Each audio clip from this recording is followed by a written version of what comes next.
Bienvenue à toutes et à tous, c'est Sébastien Bruno-Durand, le créateur du podcast indépendant Parlons de votre mental. Après une première saison avec 20 épisodes, avec des invités issus d'univers très variés, je repars à la rencontre d'incroyables personnalités qui, je l'espère, vous inspireront dans votre quotidien et viendront booster vos ressources psychologiques pour être performants dans vos réalisations personnelles, professionnelles, sportives et vous aideront à être bien dans vos baskets. Nos invités se livreront cette saison à un portrait chinois, parleront des actualités et projets qui les animent et des qualités mentales qu'ils utilisent depuis des années. Soft skills, confiance en soi, motivation, gestion des émotions, gestion des échecs, ainsi que leur capacité à rebondir pour toujours aller plus haut, plus loin, en étant toujours positif. Excellente écoute à toutes et à tous et découvrons avec plaisir notre invité du jour.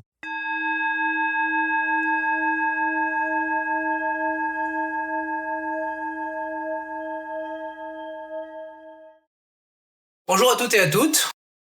Je suis heureux de vous accueillir sur un nouvel épisode et aujourd'hui j'ai la chance de pouvoir accueillir Sandy Boulanger, sexothérapeute et somatothérapeute qui se fait un plaisir, enfin j'espère, de nous offrir un peu de temps pour parler de son mental. Salut Sandy. Bonjour Sébastien, merci de me recevoir. Bien sûr que je suis ravie de partager ce moment avec vous. Ah bah oui, j'en doutais pas, tu sais, j'en doutais pas. Autrement tu serais pas là. Mais bon, voilà, c'était pour te piquer au vif d'entrée, pour te faire un petit peu réagir et sourire. Oui, tu mets déjà le décor du théâtre de notre rencontre. Voilà, tout à fait. Alors, Sandy, c'est quoi un sexothérapeute? C'est quoi un somatothérapeute? Alors, un sexothérapeute, c'est un professionnel en santé sexuelle qui va s'occuper en fait de la représentation de l'intimité jusque dans la sexualité. Donc, par rapport à un sexologue, il n'y a pas de côté médical, d'examen clinique physiologique, par exemple. Donc, il n'y a pas de prescription de médicaments, mais on va s'occuper exclusivement en fait de la partie psychique et donc de cette représentation. Moi j'aime assez avoir cette tendance qui est plutôt de courant jungien, à savoir que on a une fonction érotique, pas seulement toujours une histoire de troubles ou de problèmes sexuels, mais des fois une méconnaissance de son monde érotique, de son monde intérieur, ce qui crée effectivement des distorsions après dans la pratique de la vie réelle. Et puis un somatothérapeute, c'est un thérapeute, un psychologue du corps, j'ai envie de dire, qui a dans sa sacoche des outils corporels pour accompagner les difficultés psychologiques. Donc ça passera toujours par le corps, avec des fois du contact. Donc qui peut être du toucher, du massage détente, c'est bien sûr l'analyse beaucoup de la respiration, c'est aussi travailler parfois en état de conscience modifiée, c'est-à-dire que on est toujours aux commandes de son mental, mais on va surtout venir plonger à l'intérieur, relâcher son corps pour pouvoir laisser émerger beaucoup plus de matériel, tout en voyant comment est-ce que ça se passe dans le corps, puisque on somatise énormément, c'est un mot qu'on connaît beaucoup maintenant, tu somatises, mais c'est vrai que du coup, c'est souvent dans le corps qu'on se rend compte qu'on n'a pas bien écouté les messages de son conscient et son inconscient. Du coup, quand tu dis qu'on utilise beaucoup le mot somatise, qu'est-ce que toi tu y mets derrière ce mot somatiser? Moi, j'y mets le fait en fait que quand on n'écoute pas suffisamment ce qu'on ressent, que notre tête nous envoie comme message, sachant que plus c'est important, plus c'est codé, c'est ce qu'on fait dans l'analyse des rêves, par exemple, mais on n'est pas obligé d'être endormi pour avoir des messages comme ça. Quand on n'écoute pas ces messages-là, le corps, en fait, on peut pas lui raconter, quoi. On lui fait pas. C'est-à-dire que même si on se raconte plein d'histoires avec sa tête, le corps, lui, on peut pas lui mentir. Donc, au bout d'un moment, quand on essaye trop de le berner, il envoie des messages qui sont souvent, bien sûr, des messages de douleur, de souffrance. On va se coincer quelque part, on va se contracter à d'autres endroits. Et ce sont ces messages-là qui sont pour moi intéressants à venir travailler. Ok, du coup, ça pourrait expliquer des blessures, par exemple, dans le sport, parfois il y a des athlètes qui se blessent alors qu'ils sont bien préparés, mais bon, on sait qu'à l'extérieur ça se passe pas forcément bien avec dans leur vie privée ou dans leur vie familiale, et du coup, bing, la blessure arrive. Donc c'est un peu ça, quoi. Exactement. Oui, j'aime beaucoup le milieu du sport. J'ai pas mal réfléchi à la question il y a pas mal d'années maintenant de cela. J'avais été contacter les clubs de rugby parisiens, mais t'imagines bien qu'il y a 15 ans, une préparation mentale proposée par une femme, c'était un peu un peu osé, je crois. Et c'est vrai que du coup, ça s'était pas fait, mais je suis assez fan du milieu sportif. Et bon, ça veut pas dire que chaque claquage est toujours dû à un problème psychologique, mais je pense qu'il y a une escalade d'assouplissement de son potentiel et de ses limites, et que quand on va trop franchement au-delà de ses limites, bah forcément le corps il peut pas tenir. Et oui. Et oui. Alors, avant de revenir un petit peu sur ton parcours et comment tu as été amené à devenir sexothérapeute et somatothérapeute, j'aimerais te proposer de faire un petit portrait chinois, comme je le fais à chaque début d'épisode avec l'invité du jour. Est-ce que tu es partante? Oui, je suis prête, c'est parti. Alors, si tu es prête, c'est parti. La première question, qui est souvent la même, c'est si tu étais une couleur, laquelle serais-tu et pourquoi? Alors, je serais le bleu. Je trouve que c'est une couleur qui dégage énormément d'énergie et qui me rappelle toujours le ciel bleu. C'est quelque chose d'hyper important pour moi. J'aime beaucoup ça. La luminosité du ciel est toujours très importante. Donc, le bleu, franchement. Le bleu, franchement. Allez, adjugez, moi aussi j'aime beaucoup le bleu. Et quand on a un beau ciel bleu, ce qui nous arrive pas très souvent en région parisienne, on est content. C'est mieux que le gris. Il faut avoir une bonne mémoire dans ces cas-là. Moi, je suis fan de la Madeleine de Proust. C'est qu'en toutes circonstances, je vais me chercher à l'intérieur un ciel bien bleu. Ouais, une bonne visualisation alors du coup. C'est ça. Alors, si tu devais choisir un livre, lequel choisirais-tu et pourquoi? Alors, je suis une grande lectrice. C'est un choix qui est cornélien. Mais aujourd'hui, je me sentirais de dire, comme ça spontanément, un livre de John Welwood qui s'appelle Parfait amour, imparfait bonheur. Ouais, j'aime assez. Je trouve que ça reflète bien ce qu'on vit en ce moment, à vouloir quelque chose de parfait dans nos vies. Il y a forcément un bonheur imparfait derrière. J'aime beaucoup. Alors Sandy, si tu étais un objet, tu serais lequel et pourquoi? Je serais une bougie parce que déjà c'est très symbolique. Voilà, c'est ancestral même cette lumière. On l'utilise dans de nombreuses traditions religieuses. Et puis éteinte, c'est quand même aussi quelque chose d'esthétique, de joli. Ouais, ça peut sentir bon. J'aime beaucoup cet objet. Tu devais choisir une innovation. Je choisirais le téléphone parce que ça nous permet d'être facilement en lien avec tout un tas de gens qui ne sont pas forcément près de nous. Ça nous permet de nous voir aussi. Je trouve que ça, c'est une sacrée avancée technologique. Quand on sait l'utiliser, bien sûr, avec raison. Mais là, ça, c'est philosophique. C'est vrai. Si tu devais choisir un moment de la journée que tu préfères? Le soir, c'est le moment du coucher qui est un de mes moments préférés. C'est un moment de détente, de recentrage, de lâcher prise. Et c'est pour moi le début d'un autre temps, en fait. Voilà, je vais pas forcément m'endormir au moment du coucher, mais c'est un moment différent. C'est un peu suspendu hors du temps, je trouve. J'aime beaucoup. Si tu devais choisir un art? Je choisirais la musique. C'est quelque chose qui est toujours disponible, que ce soit dans sa tête ou avec n'importe quelle partie de son corps. On peut aussi faire de la musique. On n'a pas obligé de maîtriser l'art d'un objet transitionnel musical. Moi, j'ai en permanence une chanson dans ma tête, et c'est vrai que en fonction de la chanson et de mon humeur, ça m'aide, ça me soutient beaucoup. C'est pour moi un véhicule émotionnel très important, la musique. Et du coup, si tu devais choisir une musique, tu choisirais laquelle? Je vais te partager celle que j'ai dans la tête en ce moment même, qui est Here Comes the Sun. C'est assez péchu, okay. C'est chaleureux, j'aime beaucoup. Et puis il y a du soleil et du sun. Ouais, c'est bon. qualité qui te caractérise? Je dirais la joie de vivre. C'est quelque chose de très authentique chez moi. C'est très fédérateur en plus. Et c'est quelque chose qui me caractérise parce que c'est vrai que je suis vraiment quelqu'un de très joyeux et même s'il y a des moments où je me sens pas super bien tout le temps, j'avoue que cette qualité-là m'aide beaucoup. Ah oui, après, on n'est pas linéaire, hein. On peut avoir émotionnellement des comment dire, Oui, des hauts, heureusement. des bas, des moyens. Mais bon, c'est vrai que quand on garde la joie de vivre, ça passe mieux, quoi. C'est plus facile.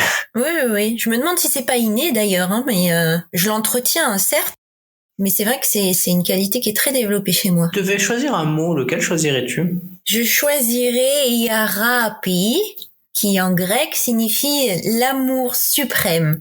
Chez les Grecs, ce qui est intéressant, c'est que ils ont différents mots pour exprimer les différents niveaux d'amour, donc d'attachement que l'on a avec les autres. Et voilà, rapi, c'est le summum où tu mélanges le cœur, le corps, l'esprit. C'est le degré le plus élevé et je trouve que c'est un étage extraordinaire pour être en relation. Allez, une petite dernière. Si tu devais choisir une saison de l'année que tu préfères, ça serait laquelle? Oh, sans hésiter, je dis l'été. Ça, c'est la saison que j'attends toute l'année, que j'espère elle dure le plus longtemps possible. C'est un moment où voilà, le jour est long, les nuits sont douces, c'est une période qui est propice au partage, à l'échange. C'est doux, c'est ma saison préférée, j'adore. Ok, adjugé pour l'été. C'est vrai que il nous tarde qu'il arrive parce que là, moi aussi, je suis pas de janvier, février et mars, c'est pas de ma peine là. J'aime pas trop. Oui, non, moi je suis méditerranéenne, donc c'est vrai que ces chaleurs, je n'en souffre pas, au contraire, je la vis très bien. Ah ouais, bah, moi aussi, hein, puisque moi aussi, je suis de Méditerranée à la base. Je suis venu me perdre en région parisienne. Mais tu as gardé ton fil d'Ariane, cette chaleur estivale au fond de toi. Et oui, c'est vrai. Chaque rayon de soleil qui sort à Paris, j'ai l'impression que ça fait un bien fou à chaque fois. Alors, on va revenir un petit peu sur ton parcours. Comment on fait pour devenir sexothérapeute? Alors, j'ai commencé en fait par être relaxologue. J'ai appris pendant 2 ans différentes techniques, des outils pour apprendre à ressentir son corps, à le détendre. Et c'est parce que j'ai appris et pratiqué cela qu'est venu le besoin d'être sexothérapeute, parce que une fois qu'on détend son corps et son esprit, eh bien toutes les problématiques ou les questions existentielles arrivent à la surface, et forcément la question de l'intimité, quand on se détend, qu'on fait un peu éclater tous nos carcans, émerge assez fortement. Donc je suis devenue sexothérapeute parce que j'avais beaucoup de questions, notamment en cancérologie, sur la question de l'intimité, de la sexualité quand on est malade. J'avais pas de réponse, je savais pas quoi dire, si ce n'est peut-être plaquer mes propres croyances. Donc pour moi, ça a été un parcours qui ne s'arrête pas, hein. On n'arrête jamais d'apprendre en sexothérapie, en sexologie, parce que ça avance beaucoup, on découvre beaucoup de choses. Je pense aux neurosciences qui éclairent énormément aujourd'hui cette science-là aussi, d'où se loge le désir. C'est fascinant d'ailleurs. C'est pas seulement quelque chose comme ça de naturel, de spontané. Il y a une mécanique et une horlogerie fine derrière.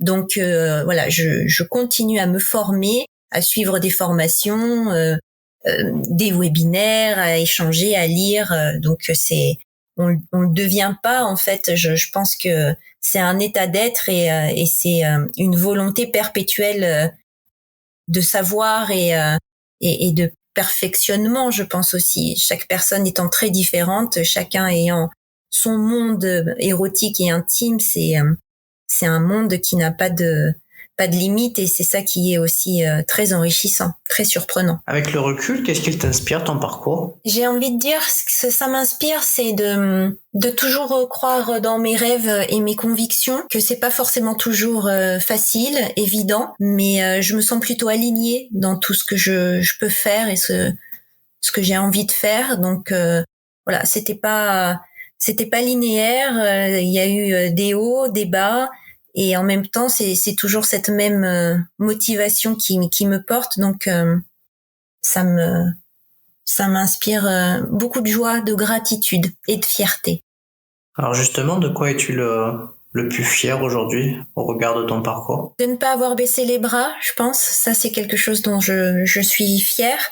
J'ai commencé en fait mes études supérieures sur une note assez négative. Je voulais être médecin et malheureusement, j'étais pas bonne en physique. Donc j'étais bonne en mathématiques, en chimie, mais pas en physique. Et c'est vrai que quand il a fallu choisir des filières après en bac, on m'a plutôt dit de renoncer à mon rêve de médecin, et du coup j'ai dû bifurquer pour l'économie. Et finalement, quelques années après, je reviens porter ma blouse blanche, et non, j'ai pas baissé les bras. C'est une autre façon d'être dans le soin.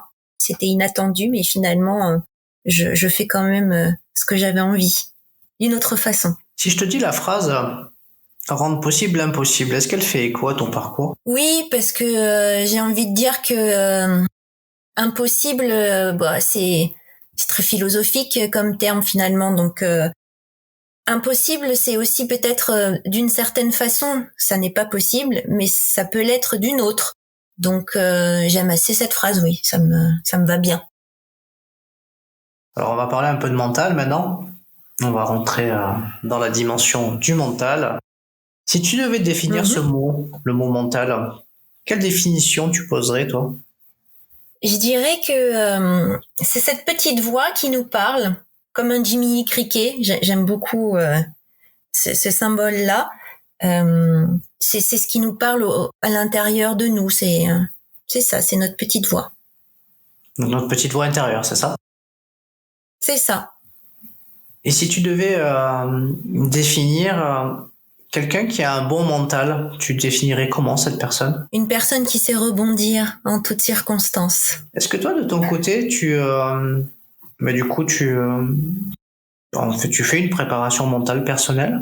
Une préparation, oui. Alors moi, en fait, j'aime bien surtout utiliser le terme de rituel. Pour moi, la préparation se concrétise sous forme de rituel. Donc oui, c'est quelque chose auquel j'attache énormément d'importance et qui structure mes journées, oui. Alors quels sont tes rituels? En fait, quand je me lève, j'aime assez allumer une bougie, parfois de l'encens, et c'est un moment où voilà, je vais prendre le temps de réveiller mon corps, de respirer profondément, de sentir que je me réveille tranquillement. Après, je vais boire un café, je vais regarder mes réseaux sociaux. Ça, c'est des choses que je fais tous les matins. C'est comme un peu me dire bonjour, en fait. Et puis après, j'ai aussi des rituels entre chaque patient que je vais pouvoir voir dans mon travail. J'ai toujours un retour à moi, en fait, à comment je suis, à comment je me sens. Je réorganise beaucoup mes pensées. Donc ça, c'est très présent tout au long de ma journée. Quand je rentre, que c'est le moment de préparer le repas, là aussi j'ai toujours une attention particulière à ce moment-là. Donc je suis très le mental, c'est pas forcément quelque chose qui me pousse à faire quelque chose, mais c'est cette petite voix qui va m'accompagner en permanence pour pouvoir être au mieux là dans le moment présent. Ah oui, ça c'est important, être présent à soi et oui, puis c'est pas tout le temps non plus, hein. C'est ça. Est-ce que pour toi l'enthousiasme est primordial pour le mental? Oui, parce que je pense que c'est un très bon leitmotiv. Justement, dans cette petite voix, il n'y a pas que des messages positifs, hein. Il y a aussi des choses difficiles. J'ai envie de dire que la vie, c'est pas du couscous. On choisit pas les morceaux qui sont dedans, mais on apprend à le déguster. Donc du coup, autant apprendre joyeusement à déguster les expériences de la vie. Et je pense que ça aide, oui, carrément. Écoute, tu viens de me faire bien rire. La vie, c'est pas du couscous. C'est extraordinaire. Je vais la ressortir, ça. Je vais la ressortir. Je crois que je vais en faire un teaser pour annoncer le podcast. Ah ben si tu veux, écoute, c'était le teaser de mon livre. Ça commence comme ça. Ah oui, c'est vrai. Alors tu as écrit un livre, j'ai même pas fait attention. C'est un livre qui porte sur quoi? Eh ben c'est un roman de développement personnel sur l'intimité, justement sur la sexualité. C'est l'histoire de 7 personnages de 26 à 92 ans sur une semaine qui vont être amenés en fait à comprendre le cœur de leur cœur, à savoir comment est-ce qu'ils utilisent ou pas d'ailleurs la sexualité, et c'est surtout une histoire d'amour avec soi et comment est-ce qu'on peut la partager avec les autres. Ok, et il s'appelle, ton livre? Remets ton slip en place. Remets ton slip en place. Ok, bah alors du coup je vois pas le rapport avec le couscous, mais... Ah, mais tu verras, si tu lis, ça commence comme ça. C'est que la vie, c'est pas du couscous. Donc, voilà, il faut apprendre à déguster toutes les expériences qui s'offrent à nous parce qu'on les choisit pas. On choisit pas les traumatismes, on choisit pas le burn-out, on choisit pas la maladie, on choisit pas les violences, mais la seule chose que l'on peut choisir, c'est comment est-ce qu'on réagit, en fait, face à tous ces événements. C'est ni une punition, ni une damnation, c'est la vie, c'est comme ça. C'est des lots d'expériences aussi bien positives que vraiment difficiles. Bon, en tout cas, bravo pour ce livre et on va essayer de remettre son slip en place et de manger du couscous. Alors, on va parler un peu de confiance. Est-ce que tu es quelqu'un qui a globalement confiance en soi? Alors oui, c'est devenu maintenant un peu plus autorisé de pouvoir le dire, mais oui, j'ai une grande confiance en moi. Alors cette confiance, ça veut pas dire que je doute pas, hein, mais... Bah oui, bien sûr. Et du coup, cette confiance, tu l'as acquise dès ton plus jeune âge ou elle s'est construite au fur et à mesure des expériences et peut-être des échecs et finalement t'as rebondi et tu t'es construit cette confiance-là. Comment elle s'est bâtie, toi, ta confiance? Je pense que aussi loin que je me souvienne, j'ai ce sentiment-là très fort chez moi, qui à la base part d'une confiance dans l'humanité en fait. Comme je fais partie de l'humanité, forcément j'ai confiance en moi. Je pense qu'on oublie souvent que l'être humain est bon. On a beaucoup tendance aujourd'hui à croire que les gens sont, surtout les gens, j'adore ce terme, les gens sont immondes, dégueulasses, violents. Voilà, moi je crois au contraire que l'être humain est bon, il a toutes les facettes, ça c'est sûr. Et puis chacun fait de son mieux pour faire briller celles qui sont les plus porteuses et qui créent du lien et du collectif. Mais ça part de là en fait. J'ai une grande confiance dans les gens. Et puis donc du coup en moi. Par rapport aux échecs, là tu me demandais. Après j'allais rebondir sur les gens, mais il y en a certains, si on pouvait faire un reset, ça serait pas mal quand même. Il faut tourner la boule à facettes. C'est pas un reset. Justement, tu vois, c'est pas changer les gens. C'est leur permettre d'utiliser, de changer le sens des paillettes et de faire ressortir leur plus belle aussi. Oui, effectivement, t'as raison. Mais que ça, un petit reset, je crois que ça serait vraiment nécessaire. Non, je ne partage pas ton idée, mais je comprends. Bon, d'ailleurs c'est ça, hein, l'objectif c'est on est là pour discuter dans la paix et l'amour. Et des fois les désaccords, ça n'empêche rien. Non, mais t'as raison. C'est vrai que souvent on a affaire à des personnes qui peuvent être désagréables, mais souvent le fait d'avoir une réaction malgré tout, d'être agréable face à leur agressivité et pouvoir ne serait-ce que leur faire un sourire ou ne serait-ce que engager une conversation pour les détendre, on se rend compte parfois que derrière leur carapace d'agressivité, il y a souvent des personnes qui sont sympas et qui finalement ont besoin peut-être d'être accompagnés ou de discuter et qui sont un peu câblés différemment de nous, quoi, on va dire. Exactement. En revenant à nos moutons, on parlait de confiance et tu allais rebondir sur les échecs quand je t'ai coupé. Excuse-moi. Et du coup, selon toi, est-ce qu'il faut se donner le droit à l'échec? Alors, se donner le droit est du coup un peu dérangeant pour moi. J'aimerais plutôt me dire qu'on peut accepter que l'échec existe et qu'il puisse arriver, que c'est possible. Parce que sinon, se donner le droit à l'échec, je trouve que ça met dans une posture un peu de toute puissance. Alors que non, on n'est pas du tout dans la toute puissance, donc forcément, ça arrive d'échouer, ça arrive de faire des erreurs aussi. C'est ça, c'est la boule à facettes. On n'est pas dans le perfectionnisme, on est dans l'optimalisme, qui est un terme que j'aime beaucoup. Et ça nous permet de faire de notre mieux et puis de continuer à faire tourner les facettes de la boule disco. Ouais, c'est ce que j'allais dire, soirée disco aujourd'hui, la boule à facettes. Alors, tu as certainement dû rencontrer du coup des difficultés ou des échecs. Comment tu as su garder confiance dans ces moments-là?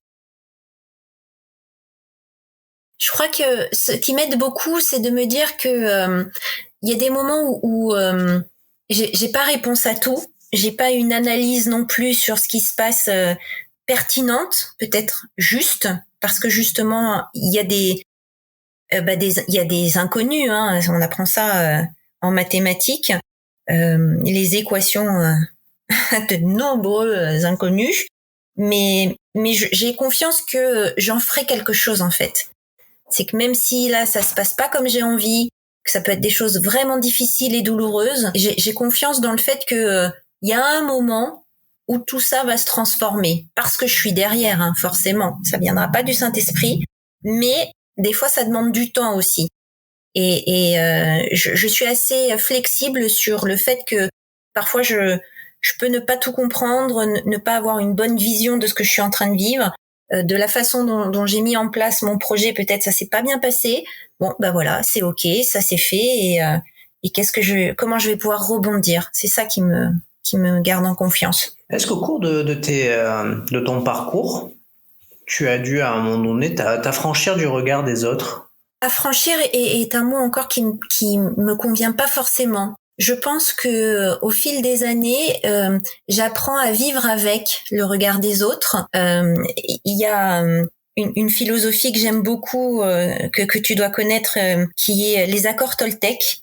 Et ce que j'ai aimé, c'est qu'il y en a un 5e qui est sorti après ces fameux 4 accords Toltec, qui est de rester toujours sceptique, surtout avec soi-même. Et ça j'adore en fait, parce que c'est vrai que ça me permet de me dire que le regard des autres c'est essentiel. Enfin, c'est encore une fois philosophique, hein, on n'a pas inventé l'eau chaude.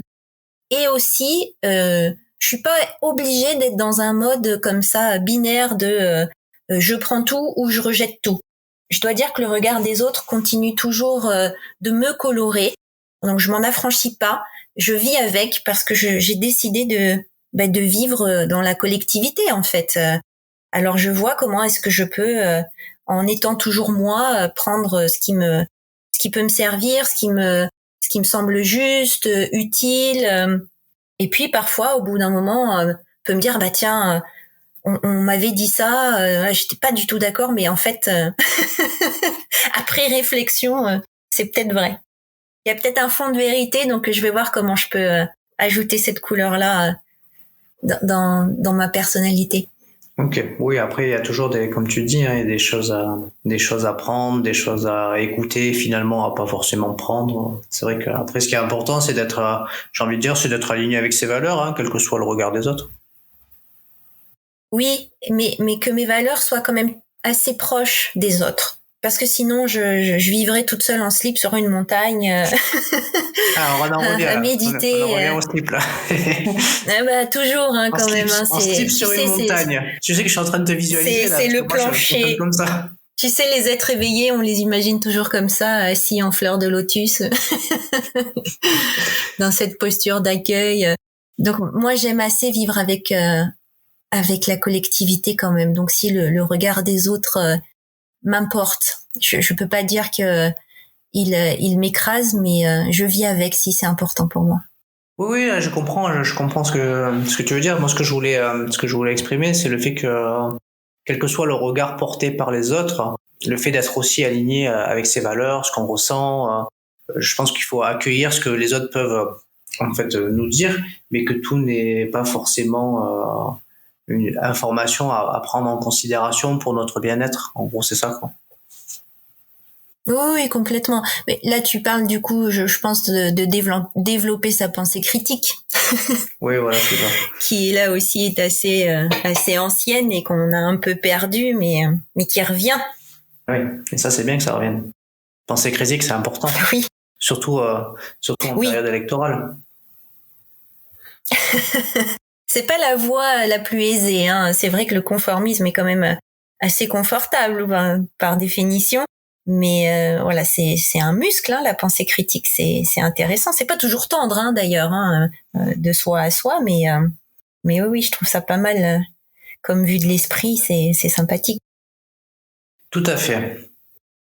Alors, le sujet qui vient aussi derrière, est tout aussi sympathique, c'est la motivation.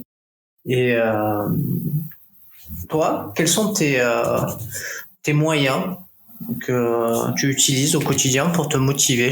En bon sexothérapeute, je vais te dire, c'est le plaisir. C'est vraiment pour moi une sensation voilà, qui prime en fait dans ma motivation. Avoir du plaisir dans ce que je fais et dans qui je suis, c'est ce qui me porte. Ça dépasse la fatigue, ça dépasse les frustrations, les malentendus, les différences de rythme des fois entre les différentes personnes avec qui on peut créer des projets, ce genre de choses. Ainsi, le plaisir, c'est fondamental. Juger pour le plaisir. Mais c'est vrai que c'est important de prendre plaisir du coup à faire ce qu'on a envie de faire. Hein. Donc ça c'est sûr. Hein. C'est sûr que si il y a aucun plaisir je sais pas, à se lever le matin pour aller faire un job qui nous plaît pas, ça devient vite compliqué quoi. En termes de motivation. Oui. Oui. Puis ce qui est bien avec le plaisir, c'est que c'est négociable aussi. C'est que même si on a un job qu'on n'aime pas, on peut trouver quand même des sources de plaisir sous-jacentes à ce job qu'on n'aime pas, parce que à côté, ça nous permet de développer d'autres choses et de ressentir d'autres formes de plaisir. C'est magnifique le plaisir. Il est complexe. Il est pas compliqué, il est complexe. Mais grâce à ça, je trouve qu'on peut quand même aussi souvent aller chercher au fond de soi ce sentiment. C'est pratique. C'est vrai. Tu m'y fais réfléchir. C'est vrai que t'as raison. C'est vrai que même dans un job qui nous plaît pas forcément, on peut aller trouver des sources sous-jacentes de petits plaisirs divers et variés. T'as raison. T'es déjà arrivé de ressentir du stress ou de la pression? Ah bah oui, bien sûr, comme tout le monde, hein. Déjà c'est une émotion humaine normale. Elle est pas forcément négative d'ailleurs. Le stress est pas forcément négatif.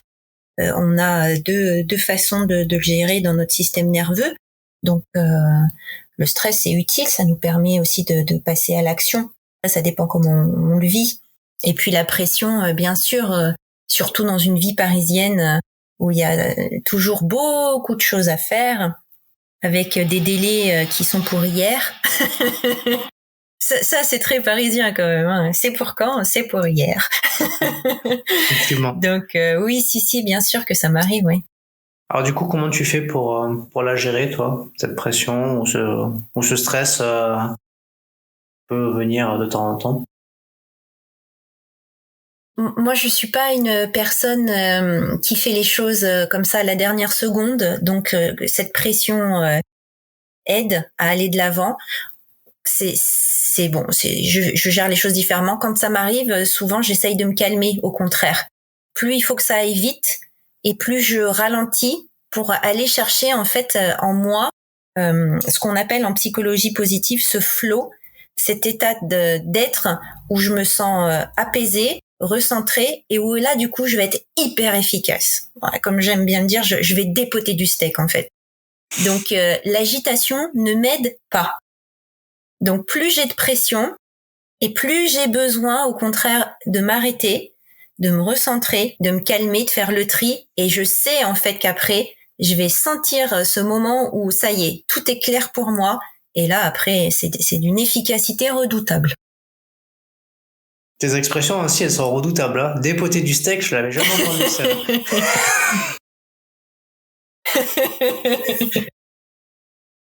Je l'avais jamais entendu. Alors du coup, je vais les garder. On va s'amuser avec. Dépoter du steak. Ok. Ouais, je partage. Alors, est-ce que tu es quelqu'un de déterminé? Oui, énormément. On me le dit d'ailleurs beaucoup, parce que tu vois, le regard des autres est essentiel aussi. Ce qu'on peut dire de moi, c'est que on peut me faire sortir par la porte, je vais passer par la cheminée en fait. Donc oui, je suis toujours très déterminée, tout en acceptant que parfois ça ne passe pas par le chemin que j'avais décidé, mais je vais trouver une autre façon en fait d'y arriver. Ouais, t'as gardé ton esprit d'enfant, c'est-à-dire que quel que soit le non, tu trouves une autre solution pour arriver au oui. Exactement. Et puis des fois ça dévie un peu du coup mon objectif ou mon envie, mais ce qui émerge sera toujours fabuleux. Donc non, je suis très déterminée. Et est-ce que tu penses que du coup, pour avoir une force mentale, il ne faut rien lâcher par rapport à cette détermination? Bah si, justement, il faut lâcher certains trucs, mais pas tout. Parce qu'à ne rien lâcher, des fois, on est buté. Et quand on est buté, on est tout seul. Et là, il n'y a plus personne qui vous suit et faire les choses seul, pour moi, ça n'a pas de sens. Donc, il faut apprendre à lâcher certaines choses, mais pas tout. Ok, faut pas lâcher son slip en tout cas, hein. Ça peut être utile. Ouais, c'est la base. Hein. Alors, c'est le premier chakra, tu vois. Le slip, c'est un chakra? C'est là où se loge le premier chakra quand même. L'ostéopathie, voilà, c'est le bassin, c'est là où on soutient tous les organes. C'est essentiel ce bassin. Ok. Alors moi je suis pas un spécialiste des chakras, mais du coup, ok, tu viens de m'apprendre quelque chose et les auditeurs. Alors, on arrive sur la fin la fin de l'épisode et traditionnellement j'aime bien finir l'épisode par le mot de la fin, et ce mot de la fin, finalement, je le laisse souvent à mon invité. Est-ce que tu aurais quelque chose à dire aux auditeurs ou un message à passer qui restera dans ton épisode? J'aimerais pouvoir partager le fait que ce qui est le plus soutenant, je trouve, c'est de garder sa candeur. Une âme d'enfant ne veut pas dire qu'on est puéril. Je crois que ça nous permet d'avoir une paire de lunettes sur le monde qui est toujours vaste, curieuse, et du coup stimulante. Donc ouais, la candeur, c'est garder la joie d'un enfant qui nourrit les canards. Je trouve ça vachement chouette. Donc nourrissez vos canards. Ah ouais, encore une expression, la joie d'un enfant qui nourrit les canards. Excellent. Bon, on a fait notre lot de petites phrases cultes pour cet épisode. Là, Sandy, je te remercie pour le temps que tu as pu m'accorder pour le podcast Parlons de votre mental. C'était très enrichissant de pouvoir t'écouter et tu m'as bien fait rire avec avec plaisir, avec tes petites phrases cultes. Donc du coup, en tout cas, j'irai lire ton livre avec plaisir. Merci. Si dans les auditeurs, il y a des gens qui veulent aller consulter Sandy, je crois que c'est en Île-de-France, je crois que tu es en cabinet, il me semble, du côté... Tu es dans le 92, oui. Il me semble. Oui, je suis à la limite de la porte de Versailles. Donc voilà, voilà. Je mettrai les coordonnées dans la description de l'épisode si vous voulez aller... si vous avez des problèmes de slip, aller décortiquer avec Sandy. Et puis voilà, merci beaucoup Sandy, et écoute, je te dis... Merci Sébastien. À très bientôt, et puis bonne année 2022. Bientôt. Merci, à toi aussi. Si t'es arrivé jusque-là, c'est que cet épisode t'a certainement plu. Alors, merci d'abord pour ton écoute et ta fidélité. Et pour te remercier, je t'offre un cadeau. 30 minutes de coaching avec moi pour t'aider sur le sujet que tu souhaites. Pour obtenir ton cadeau, laisse un avis et un commentaire sur Apple Podcast via iTunes et fais une copie d'écran, tu me l'envoies, je te la partage dans la foulée sur mes réseaux sociaux et je te contacte également pour que tu me parles de ton mental. Bye bye à toutes et à tous, on se retrouve très prochainement pour un prochain épisode.